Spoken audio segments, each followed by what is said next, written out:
Alors bonjour à tous. Donc Cathy Ecker, moi je suis je suis embauchée par le CTIFL, donc le Centre technique interprofessionnel des fruits et légumes. Je suis située à côté de Bergerac sur le site de Langsade et je suis détachée donc à mi-temps sur le réseau défi, donc la cellule d'animation nationale, en tant qu'expert filière légumes. Ce que je vais vous présenter donc est issu du travail de la cellule d'animation nationale et puis aussi des collègues experts filières sur les 3 autres filières horticulture, arboriculture et viticulture dont je vais tenter de vous présenter les résultats. Est-ce que vous voyez bien mon écran oui, c'est bon? Oui, c'est bon, impeccable. OK, super. Donc le réseau défi, en termes de alors moi j'ai un petit souci, excusez-moi. Voilà. Le réseau défi donc a pour vocation d'éprouver, de valoriser et de déployer, les techniques et sur des systèmes agricoles qui permettent de attendez, j'ai un petit souci. Voilà. Donc qui permettent de travailler sur des systèmes agricoles, réduisant donc le recours aux produits phytosanitaires, mais tout en restant performants sur les plans économiques, social et environnemental. L'objectif étant de travailler sur l'ensemble des filières de production, donc il y a 6 filières de production au niveau du réseau, j'y reviendrai, et de couvrir donc l'ensemble, du territoire, national et DOM-TOM aussi, en mobilisant donc à la fois les partenaires de la recherche, du développement et du transfert.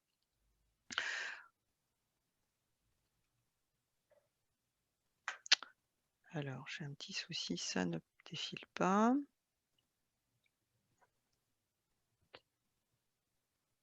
Voilà.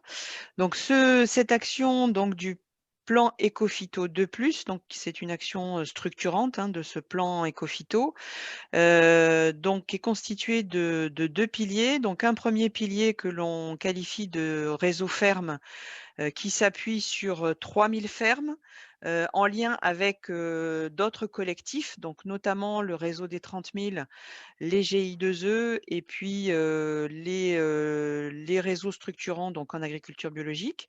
Et puis un second, volet, donc le réseau, l'approche Défi XP, qui donc se centre beaucoup plus sur la partie, expérimentation. Au niveau de ces 2 piliers, donc de ces 2 dispositifs, qui sont complémentaires, donc l'objectif du réseau ferme est de travailler sur la réduction des usages de produits phytosanitaires, donc en s'appuyant sur un réseau de 3 000 agriculteurs répartis sur, la filière, donc grande culture, viticulture, arboriculture, légumes, horticulture et culture tropicale. Et ces agriculteurs donc sont fédérés au travers de groupes d'une dizaine d'agriculteurs chacun, donc ça représente environ 240 groupes. Et puis, un réseau XP, donc dans l'objectif est de travailler sur des systèmes qui sont très en rupture dans l'utilisation des produits phytosanitaires, donc qui génèrent des baisses d'IFT de plus de 50, mais dont on évalue aussi, les autres performances de manière à pouvoir, diffuser des itinéraires qui puissent être, performants sur l'ensemble des éléments à la fois agronomiques, économiques, social et environnemental. Et donc il y a aujourd'hui donc une quarantaine de projets qui se déclinent sur 200 sites expérimentaux, là aussi à l'échelle des 6 filières. Les orientations donc pour des filles, qui sont inscrites dans le cadre du plan Écophyto, donc se déclinent au niveau de 6 items. Un premier item fondamental qui, vise donc à reconcevoir les systèmes de culture, soit dans le cadre de ferme, soit dans le cadre d'expé, de manière à, travailler sur des systèmes de culture, à l'élaboration de systèmes de culture qui soient durables dans le temps et performants.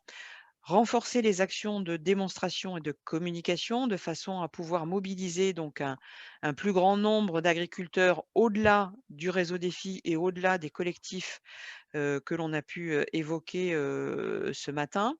D'exploiter les données collectées dans le cadre de défis puisque un des objectifs importants, c'est de pouvoir créer de la référence. Donc d'exploiter ces données pour, transférer, capitaliser et favoriser le transfert de ces connaissances et l'appui sur des données, excusez-moi, sur des données qui soient fiabilisées et favoriser, à partir de ces éléments-là, la dynamique dans les autres collectifs, donc notamment les groupes 30 000 et les GI2E, par le transfert de ces connaissances et aussi au travers des interactions entre fermes et expé, là Mmh. aussi pour favoriser la diffusion des connaissances, de ce qui est acquis, sur chacun des 2 piliers.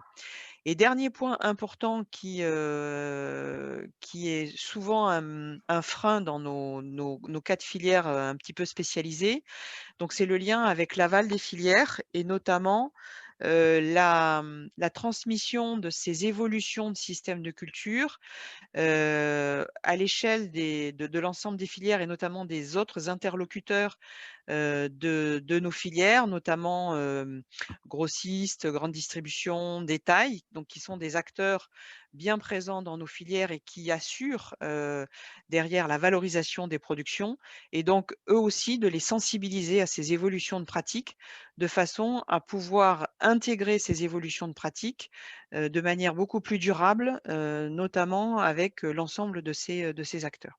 Et c'est un frein, important que l'on rencontre dans l'évolution de nos pratiques.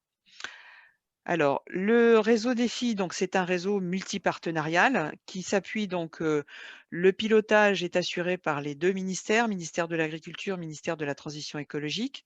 Le financeur donc, c'est l'OFB, l'Office français de la biodiversité et puis, un certain nombre, d'acteurs qui interagissent donc à la fois dans le pilotage stratégique et opérationnel et aussi dans la cellule d'animation nationale, donc dans la gestion au quotidien, de ce réseau, par notamment du détachement de personnes pour les différents, niveaux de fonctionnement du réseau. Donc le réseau APCA qui héberge la cellule d'animation nationale et qui détache notamment des conseillers en tant qu'ingénieurs réseau et ingénieurs territoriaux. L'ACTA, donc qui détache des agents des instituts techniques pour accompagner, toute la partie, expertise et analyse de données et l'INRA qui, détache aussi, du personnel sur la partie analyse de données, base de données et aspect méthodologique. Interviennent aussi les réseaux, CIVAM, donc là aussi par du détachement de personnes, dans les groupes fermes et puis, dans le fonctionnement plus stratégique et opérationnel, la coopération agricole ou aussi, certaines ONG. Le fonctionnement donc, l'articulation je dirais plus, interne du réseau défi, donc la personne un petit peu au centre du dispositif, bah, c'est l'agriculteur dans la partie, ferme, qui met en œuvre directement les pratiques de réduction sur son exploitation ou sur son atelier. Cet agriculteur donc, fait partie intégrante d'un groupe d'une dizaine d'agriculteurs, animé par un ingénieur réseau, donc qui anime à la fois au niveau individuel et collectif ce groupe d'agriculteurs et qui, produit des références et communique sur les références obtenues au travers de son groupe et qui est en interaction avec les, responsables de sites d'expérimentation qui sont mobilisés dans le cadre de la partie expé. L'ingénieur territorial, lui, assure une animation des ingénieurs réseau, donc sur un territoire donné, assure des synthèses à l'échelle régionale et fait le lien avec la cellule d'animation nationale en termes de synthèse, de communication, d'interaction avec les acteurs régionaux et aussi d'interaction avec les acteurs du dispositif XP. Et puis la cellule nationale donc fédère l'ensemble du dispositif au travers de communication, de mise en œuvre d'un certain nombre de directives, d'animation, de formalisation, d'apport de méthodologie et de production de références. La base de données qui centralise l'ensemble de ces éléments, donc qui est la base de données Agrosist, donc avec donc une tutelle des 2 ministères, comme je l'ai dit, et puis des interactions en termes de diffusion notamment avec les autres collectifs, donc 30 000 et GI2E. Plus spécifiquement au niveau du réseau ferme maintenant, donc au niveau des 4 filières qui nous préoccupent aujourd'hui, donc la filière viticulture à 49 groupes fermes, la filière légumes 30, la filière arbo 19 la filière horticole 8 et pour information, donc 6 en culture tropicale et 126 en grande culture, ce qui totalise donc 240 groupes d'une douzaine d'agriculteurs. Quelques caractéristiques de ces groupes fermes. Donc, 658 sont en AB ou en reconversion, ce qui représente un taux de 22% avec des écarts suivant les filières. L'objectif de ce lien avec les dispositifs AB est de pouvoir développer les connaissances sur des pratiques donc économes, qui sont déjà économes et donc de diffuser plus largement ces pratiques-là. Et puis, une présence importante aussi des lycées agricoles, donc dans un groupe sur 2 environ, afin de favoriser donc le transfert, la diffusion des pratiques, là aussi sur un public cible que, sont, les étudiants, les futurs agriculteurs ou les futurs participants, dans nos filières.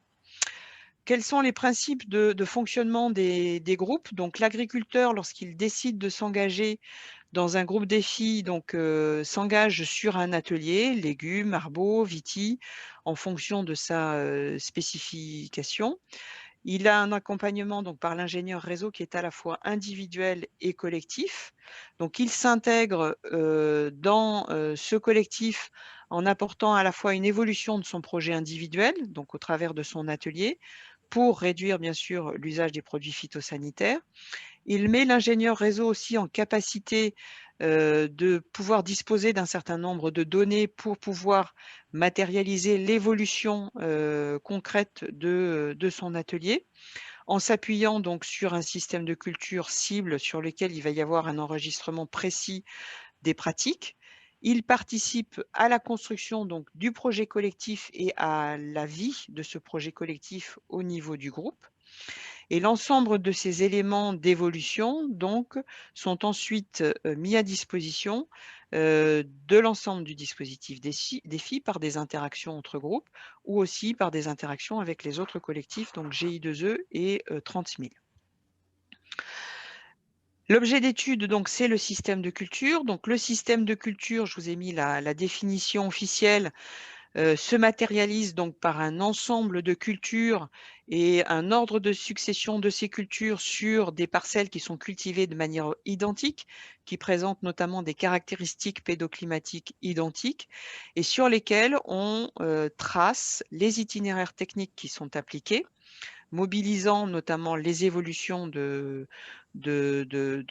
méthodes utilisées pour réduire l'usage des produits phytosanitaires, mais surtout mobilisant, et j'y reviendrai sur la partie XP, des règles de décision, des modes de décision stratégiques qui permettront ensuite de pouvoir reproduire ces itinéraires techniques dans d'autres situations chez d'autres agriculteurs. Les leviers mobilisés donc sont classés, dans 3 catégories. Donc l'efficience, donc c'est lorsque l'on mobilise, des moyens qui améliorent les techniques de traitement, donc notamment les réglages de pulvérisateurs, des conditions d'application plus spécifiques qui permettent, de pouvoir travailler, sur de la réduction de dose ou, dans une meilleure condition d'efficacité des produits phytosanitaires. La substitution, donc là, c'est lorsque l'on utilise des alternatives aux produits phytosanitaires, notamment par exemple le désherbage mécanique, le faux semis, le biocontrôle, et la reconception qui permet là de reconcevoir le système de culture tel qu'il était en place au démarrage, en utilisant de la diversification, en utilisant des décalages de date de semis, en insérant de l'interculture ou d'autres types de techniques comme de la solarisation par exemple. Vous avez ici dans cette diapo un petit peu récapitulative, les évolutions d'IFT donc, dans le réseau ferme pour les 6 filières, avec donc, un indicateur, je dirais de base qui est l'indice de fréquence de traitement, donc qui reflète l'utilisation des produits phytosanitaires. Il se calcule en utilisant donc la dose appliquée sur la dose homologuée, pour, une surface, traitée et donc, vous avez pour chacune des filières donc le nombre de groupes, le nombre de systèmes de culture SDC, ces systèmes de culture qui ont servi de base pour le calcul de la réduction d'IFT qui est affiché. Donc je ne vais pas décrire cette diapositive puisque je vais rentrer dans le détail pour les 4 filières à suivre.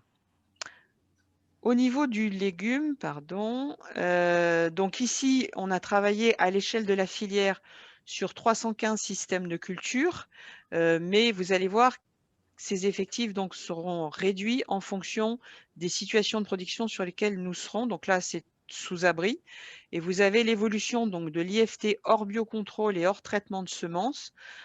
Entre, en bleu donc l'état initial, donc à l'entrée du réseau, donc suivant, puisque le réseau existe depuis une dizaine d'années, donc soit 2010-2011, soit, 2016 en fonction de l'entrée dans le réseau du réseau ferme et puis l'état, moyenne 2017-2018. Donc, l'ensemble des graphiques que je vais vous présenter auront cette structure-là pour, l'ensemble des filières avec donc les baisses d'IFT que l'on a obtenues donc ici, sur les systèmes de culture en AB et ici sur les systèmes de culture en conventionnel.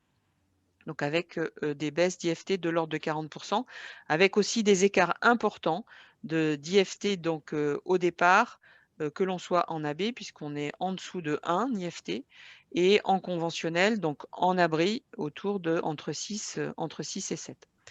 Ici, vous l'avez sur, la partie hors sol, donc derrière essentiellement des réseaux, fraises, framboises et tomates.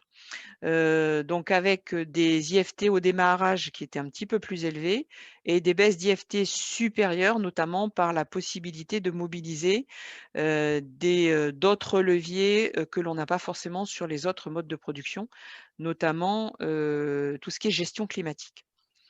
Et puis pour terminer sur la partie légumes, donc là on est en plein champ, avec donc, en AB ici, des IFT qui sont très, très faibles, voire, inexistants, dans l'évolution des systèmes de culture et en conventionnel, donc des baisses qui sont un petit peu moins fortes sur le plein champ, du fait de moins de leviers disponibles dans cette approche-là. Pour terminer sur la filière légumes, donc le pourcentage de fermes en agriculture biologique est donc de 37. Sur la partie horticole, donc on a 3 filières. La filière fleurs coupées, avec un niveau de recours aux produits phytosanitaires qui est assez élevé du fait de l'exigence qualité et notamment esthétique que l'on a sur ces produits-là. La partie plantes en pot, avec, donc là des leviers, un pourcentage de baisse supérieur du fait de la possibilité de mobiliser des, leviers, de manière, importante sous abri et puis en pépinière donc qui, est plus sur du plein champ. Je vais passer à la viticulture. Donc là, on a un graphique un petit peu plus complet, avec donc le détail, herbicides, fongicides, insecticides et biocontrôle. État initial avec 465 donc systèmes de culture et moyenne 2017-2018. Donc un recours au biocontrôle qui est en augmentation. Une baisse, relative, on va dire, en insecticides, une baisse plus conséquente au niveau des fongicides et une baisse aussi importante au niveau des herbicides et notamment par un remplacement par notamment de tout ce qui est un travail mécanique sous le rang et donc l'arrêt quasi de beaucoup d'herbicides en viticulture dans ces réseaux-là. Ici, on a toujours en viticulture, le distinguo entre les systèmes de culture en agriculture biologique et les systèmes de culture qui sont conduits en conventionnel, avec des baisses donc importantes, sur l'IFT chimique en bleu et l'IFT, biocontrôle donc en rose pâle, on va dire. Sur la partie arboricole, donc même détail que sur la partie viticulture. Donc une utilisation constante du biocontrôle, une baisse importante des autres produits. Donc là, ça concerne essentiellement les éclaircissants et notamment le recours à des éclaircissants plus, mécaniques. En jaune clair, la partie insecticide, baisse importante comme en viticulture, donc sur les fongicides et aussi sur, les herbicides dans le même type d'approche qu'en viticulture. Et là, vous avez donc 2 diapos qui suivent sur le détail pour chacune des espèces donc qui sont présentes en arboriculture. Donc le clémentinier avec, d'un côté les systèmes de culture en AB et de l'autre les systèmes de culture en conventionnel. Le poirier, le donc AB conventionnel, à chaque fois 2 états initial et moyenne 2017-2018. Le pommier, donc en AB et en conventionnel. Et avec un élément donc important, un recours donc aux interventions beaucoup plus faible en agriculture biologique qu'en conventionnel, quelle que soit l'espèce. Sur la diapo suivante, donc vous avez, un peu plus d'espèces, donc l'abricot, le noyer, l'olivier, le prunier, le pêcher. Je ne vais pas rentrer dans le détail. Si vous avez des questions ou des précisions, bah, n'hésitez pas. Si je peux y répondre, je le ferai ou sinon je vous donnerai les coordonnées des collègues qui, travaillent plus spécifiquement sur ces espèces. Pour terminer sur le réseau XP, donc il y a eu 2 vagues de projets XP, donc de 40 projets. Une première vague, entre 2011-2012 et 2017-2018. Vous avez la répartition donc ici sur, l'ensemble des filières et une deuxième vague donc qui a démarré en 2018-2019. L'objectif donc dans ce réseau XP de travailler sur le système de culture, donc sur une rotation qui a été donc conçue de manière à pouvoir, mobiliser donc un certain nombre de leviers. Donc on a poussé la reconception du système à son extrême et puis on a travaillé sur des stratégies de gestion, donc la manière d'utiliser chacun des leviers et les règles de décision à utiliser de façon à atteindre un objectif de baisse d'IFT notamment et aussi de performance agronomique et économique qui soit, qui correspondent à ce qu'attend le producteur ou le site d'expérimentation dans le cadre de la filière dans laquelle nous sommes. Sur la partie donc de la première série de projets, les différents leviers ont été mobilisés, donc efficience, substitution, reconception. Je vous le rappelle par rapport à ce que je vous ai dit tout à l'heure sur le réseau ferme. Et on voit que le levier reconception donc a été mobilisé à hauteur d'une trentaine de pourcents dans les stratégies de gestion qui ont été mobilisées. Ce levier-là a été, beaucoup plus mobilisé dans la deuxième vague de projets là qui a démarré donc en 2018 et 2019 et on attend des résultats beaucoup plus conséquents, beaucoup plus forts autour de ce levier-là sur cette deuxième vague de projets. Donc aujourd'hui, cette deuxième vague de projets, elle est en route. Donc on a 7 projets en arboriculture, 4 en culture tropicale, 9 en grande culture, 4 en horticulture, 8 en légumes, 5 en viticulture et 4 sur, plusieurs filières et les structures porteuses de ces projets donc sont assez diverses, le CIRAD, l'INRAE, la Fredon, les instituts techniques agricoles, les lycées agricoles ou les chambres d'agriculture au travers soit des chambres directement, soit des stations d'expérimentation. En conclusion de mon intervention qui a été un petit peu plus longue que prévu, je m'en excuse. Donc je vous ai mis une évolution du réseau défi, depuis son démarrage, donc une phase test en 2010 avec 200 fermes, une première progression 2011-2012 avec donc un réseau de 2000 fermes au final et 20 projets d'expé. 2013, deuxième vague de projets, on monte en puissance avec une quarantaine de projets. 2016, déploiement du réseau ferme avec 3000 fermes et une quarantaine de projets et donc là, aujourd'hui, en 2021, il y a une troisième vague d'évolution du réseau qui est en préparation pour pouvoir, revenir sur 2000 fermes en 2022 et 40 projets XP. Les apports de défis aujourd'hui sont surtout sur, la manière d'utiliser les produits phytosanitaires, la manière de décrire les systèmes économes, donc ça a permis de poser un cadre objectif de description de cette utilisation et de ces pratiques. Ça a permis de pouvoir tracer l'évolution de ces pratiques et assurer donc un transfert vers, beaucoup plus d'agriculteurs, d'expérimenter des systèmes de culture économes, d'en évaluer donc les corrélations, voire les antagonismes. Donc aujourd'hui, et d'accompagner donc les évolutions. Je dirais que DEFI est un révélateur de l'ensemble de ces pratiques-là. Il a permis aussi d'identifier des marges de manœuvre dans la réduction des produits phytosanitaires et on en a encore devant nous. L'existence aussi de systèmes de culture économes dans toutes les filières et dans toutes les régions. Le recours aux produits phytosanitaires n'est pas forcément, le faible recours n'est pas forcément incompatible avec performance économique, ça ne s'oppose pas et on a pu le démontrer dans l'ensemble de nos filières et que ensuite, pour terminer, la réduction des phytos passe par une combinaison de leviers et non pas une solution unique comme ça pouvait l'être, antérieurement.